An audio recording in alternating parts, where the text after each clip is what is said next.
TranSis, a transatlantic queer.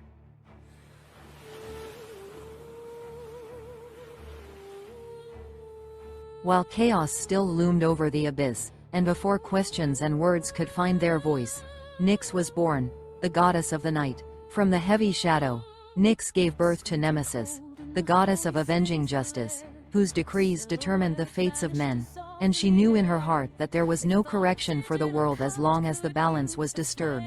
When Nemesis grew up, Nyx whispered to her an ancient secret, that it is not justice alone that gives birth to equality, but the recognition of invisible pain, and from such pain TranSis was born.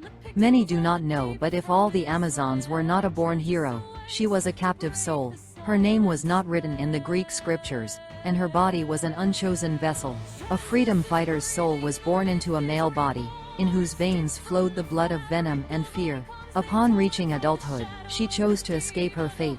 While hidden under a man's cloak, she stole a raft and escaped into the open sea, hoping to find an island where she could be reborn.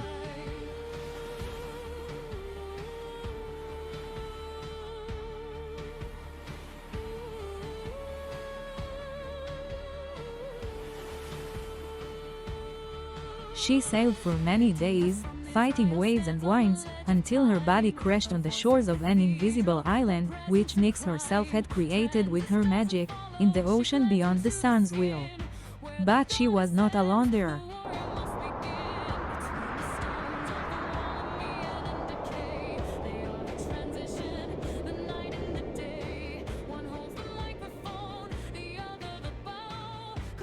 On that island hovered an ancient shadow, Thelugis, a mythical creature born from the seed of Hermes, messenger of the gods and god of trickery, in response to the pleas of the elders of Athens.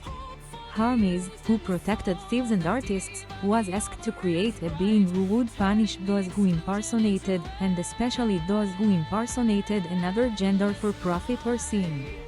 He created Thelugis, a creature who came to devour all who were not worthy of the transition. But this creature, born without compassion, became savage and preyed on the innocent. Nemesis, seeing the injustice, she begged her raw mother, Nyx, to banish him to the hidden island, away from his influence. Then, unknowingly, TranSis arrived on that island. The battle between them was a battle between existence and obliteration. Palaciches intended to devour TranSis like all the impostors, but she, while broken, naked, weak, summoned all the strength of her soul and fought. The fighting lasted for 3 nights, and at the end, when she tore the creature's flesh and dipped it in it, she wrapped herself in its bloody fur and fell to the ground. There, on the threshold of a remote cave, she fell asleep, dying. That night, her cry was heard across the island, and Nyx, who had guarded this place since time immemorial, came to her in the form of a black mist.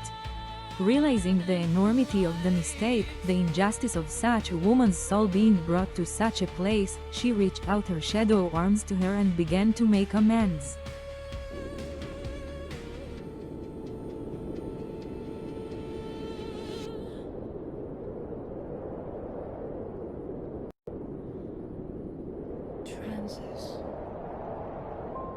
She lived on the island for many more years. From the cave where she was reborn, she established a shelter for the women of silence, those who could not speak, for women who had escaped their previous existence, and for the girls of the future who were not yet born. From the tears that flowed on the night of her first reflection in the magical lake, the Amazons were created.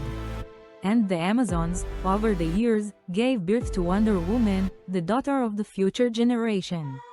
And finally, in a good return, when her body could no longer carry the soul that was larger than life, TranSis died quietly. But her spirit did not disappear.